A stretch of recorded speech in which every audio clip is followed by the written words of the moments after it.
দেশের প্রথম mobile operator company Citycell তাদের লাইসেন্স পুনর্বহালের জন্য সম্প্রতি চিঠি দিয়েছে টেলিকম নিয়ন্ত্রক সংস্থার কাছে।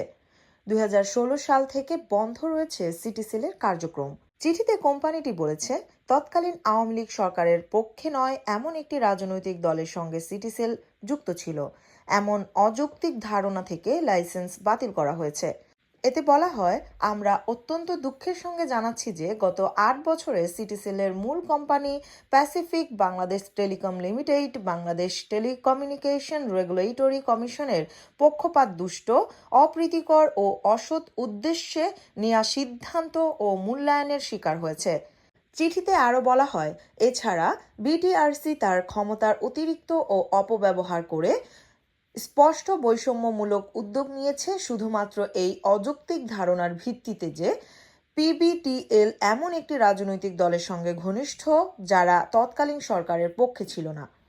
বিটিসিএল বাংলাদেশের প্রথম মোবাইল অপারেটর কোম্পানির স্পেকট্রাম বাতিল করায় 2016 সালে আনুষ্ঠানিকভাবে বন্ধ হয়ে যায় 2 দশকেরও বেশি সময় ধরে গ্রাহক সেবা দিয়ে আসা সিটিসেলের কার্যক্রম।